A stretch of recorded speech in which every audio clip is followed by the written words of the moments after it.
Hello, listeners. I'll be your narrator for this evening. My name is Jack, and these are the stories I wrote.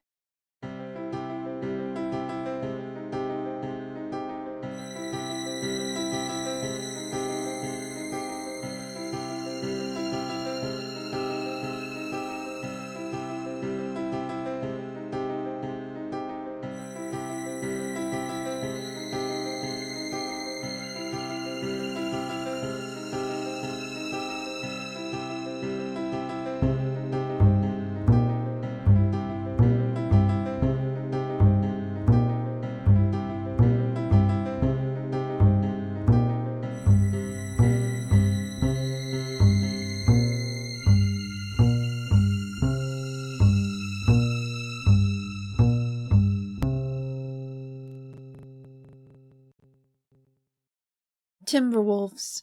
Fiction. Sam first saw them at the Bedtime with the Beasts overnight experience at the Red Oak Zoo. A pack of 10 timberwolves running their pack around the border of their gated-off campsite. They wove in between the trees like dancers between silks, their silver fur glistening from the moonlight. The northwestern wolf, known as the timber wolf, can be found from Alaska all the way to Wyoming.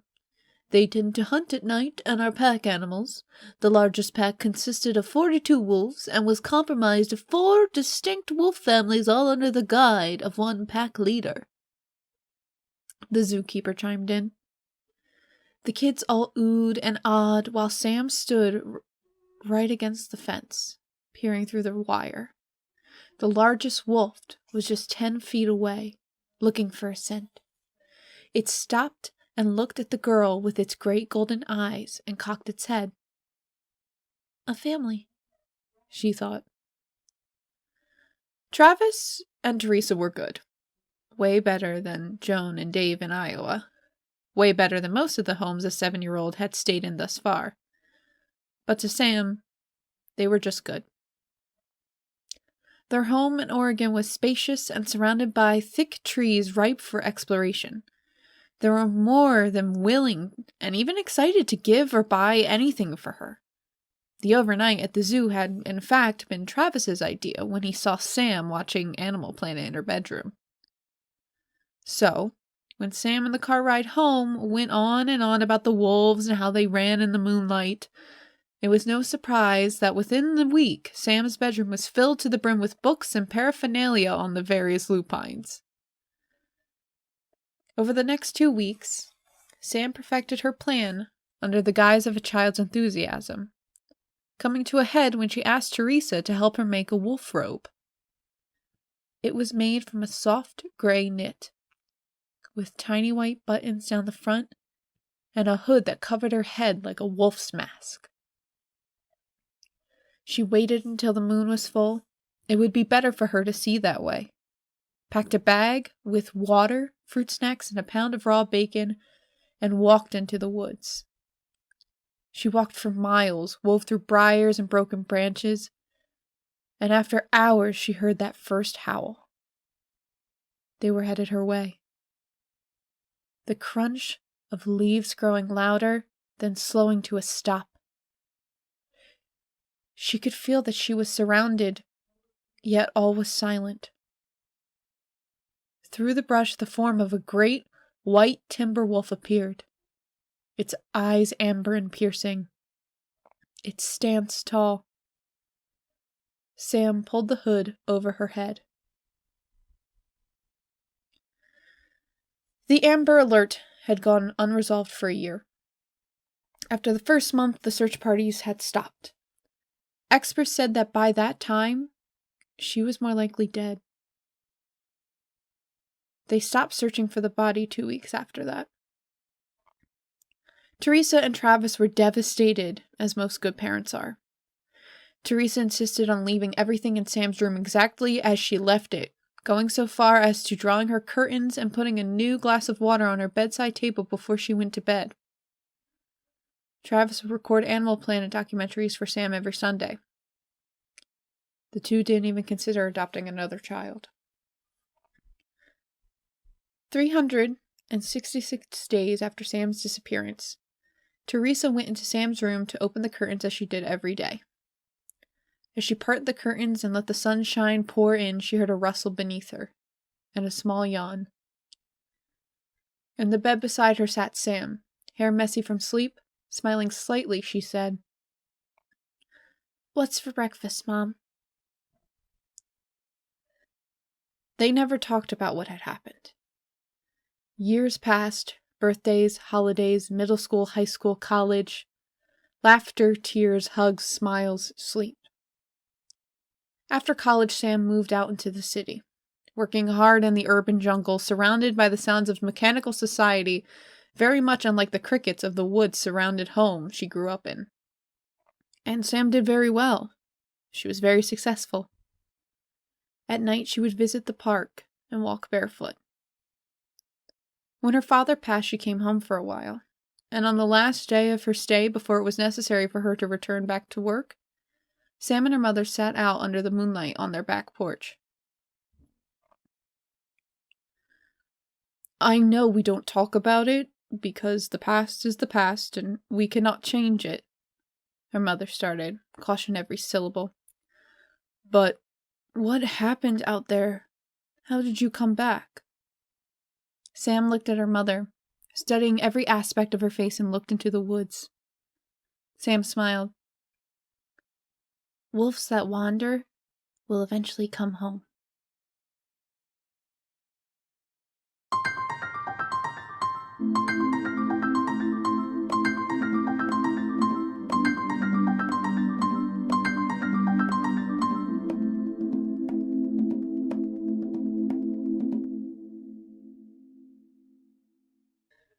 Without. Memoir. When Ovid describes the death of Meleager, he says, "Young men and old lament. People and princes moan, and the women of Calydon by the river Euenus tear at their hair and beat their breasts." There are some times where grief can be solemn and tearful, carrying some deep wail and shudder of sorrow, and then there are times where grief can be violent, where the hands of torment and pain reach into your chest, strangle your heart, and pierce with their claws so that you may never escape. A grief so excruciating that it causes adrenaline to race through your veins so fast that you fear they might rupture. Your nerves frantically try to convince your brain to stop the madness, to be rational, to end the pain. But by that point, the grief has become more than just emotional.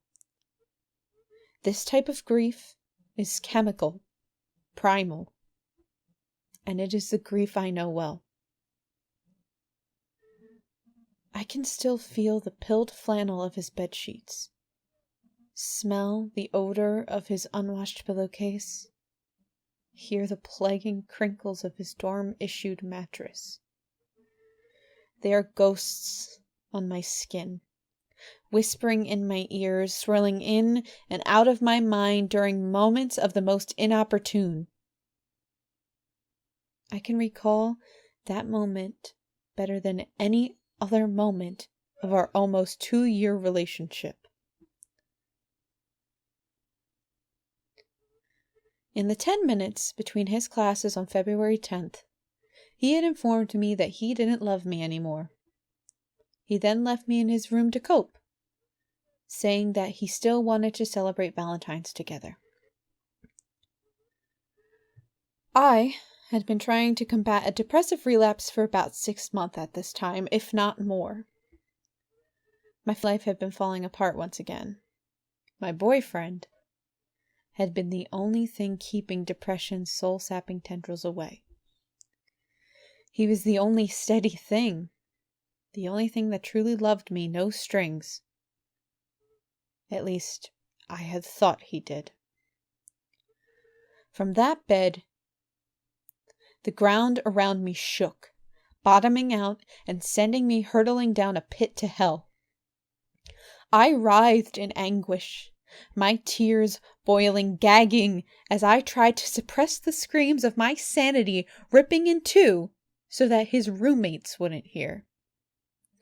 I clawed at his bedspread in an attempt to hold on as the world spun around me. My lungs seized, my bones splintered. My teeth sank into my arm to muffle the sobs. I couldn't stop the shaking, but I had to stop the shaking. I had to gain control. I had to go to class in 30 minutes. That's when I heard it again. Those thoughts that clouded me as a child. The thoughts that had cloaked me in a fog of loneliness, hatred, and self-loathing for 6 years. The rage that I had caged away long ago had broke from its chains, charging with blood-stained razor horns and spiked hooves. Its eyes of ember orange burned through its new target. Me. There was a mirror next to his bed. In the mornings, after I'd spent the night and had just finished getting ready, he would often stand beside me, admiring the image of the two of us together. My hands ached to feel the shards of that mirror embedded in their skin. My neck wanting, straining to feel the burning slice of its silver slivers glide across it and tame the unruly pain through my own controlled agony. I tore myself from that 200 thread count prison and faced my salvation, only to find that it was not a monster in the mirror, but rather a tormented girl, unrecognizable to anyone who would know her. My face had been contorted by muscles I had not known existed. My eyes swollen and scarlet, and the skin around them sizzling from my tears. My hair was wired and wild from my fingers digging at their roots. My body looked fragile, like a dead baby bird on the pavement whose egg had fallen out of the nest before it could hatch. My knees buckled and collapsed beneath me. I now knelt in front of the mirror, staring at a creature too pathetic to kill. I made myself focus on my eyes, really look at them and remember that I hadn't hit the bottom, that I couldn't give up over this. I made myself look at the girl in the mirror who had fought for 6 years to survive and find happiness. My lungs released, and I took a deep breath, and I whispered to that girl in the mirror and said, "You've found happiness before, and you sure as all hell can find it again." And now, for some inspiration.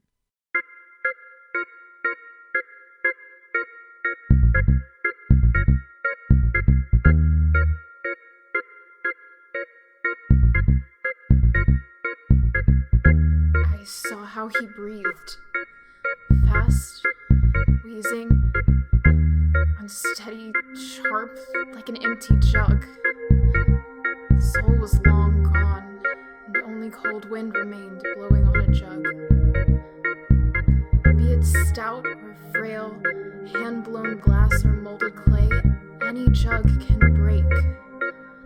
Glass will surely crack, splinter when overheated. Changelings always do. Their anger heats them. Their rage bursts their empty self, leaving you with dust. She has the cold wind, empty, but still stands so strong, still waiting to break. Sword of glass still cuts, yet shatters against the bone. Shards stay in its place. Dust. Unsteady dust. Their anger, unsteady dust. Their anger heats them. Their rage bursts their empty self, leaving you with unsteady, unsteady, unsteady, unsteady.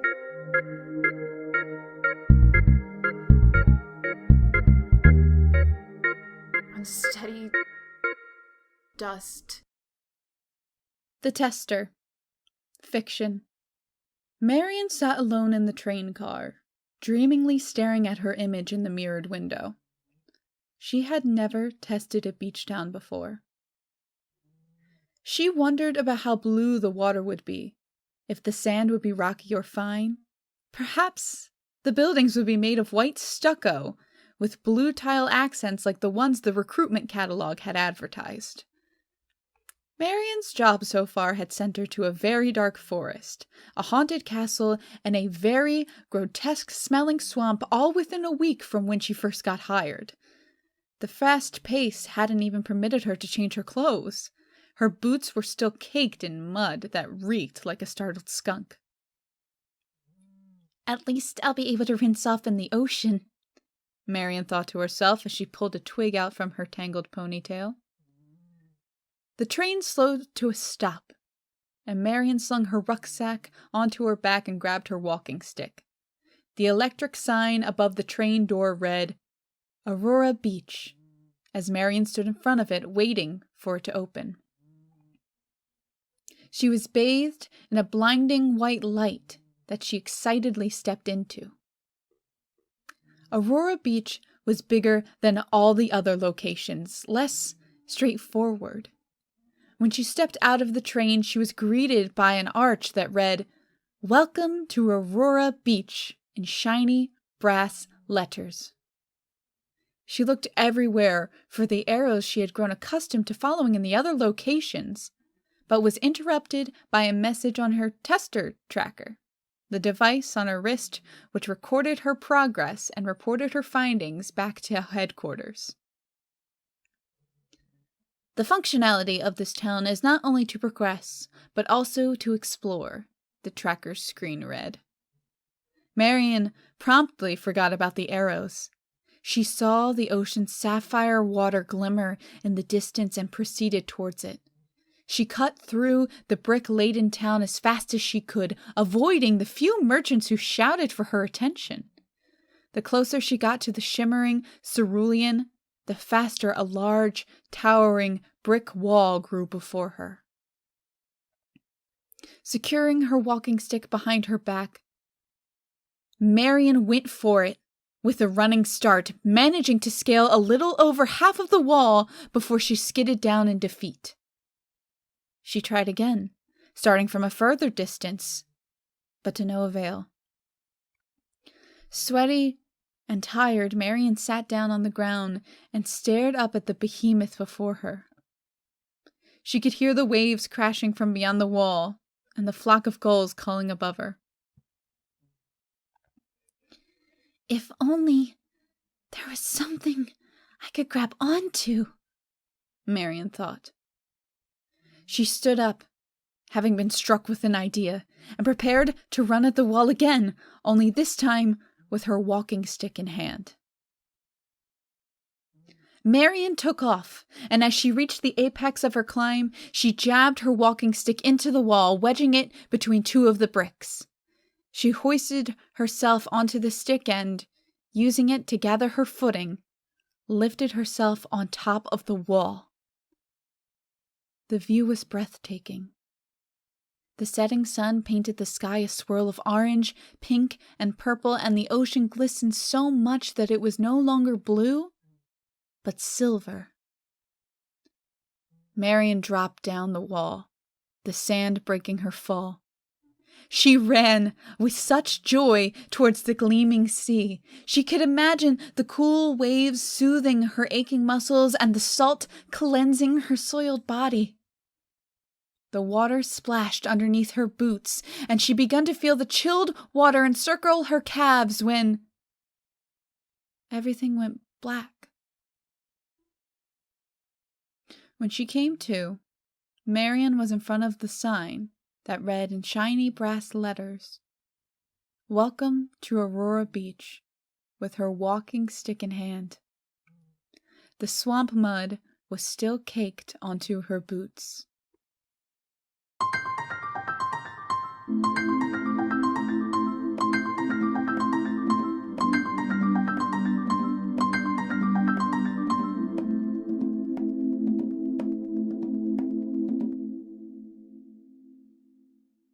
Author's note: Stories I Wrote is an audio archive of the written works of Jack. Jack has been writing all of her life and wanted to give those stories a chance to live. Like our Facebook page, Stories I Wrote, and follow us on Twitter at @SIWcast. As always, trigger warnings and interlude titles are listed in the description. And remember, there is no greater agony than bearing an untold story inside you. So share your stories, share these stories, and as always, thank you for listening.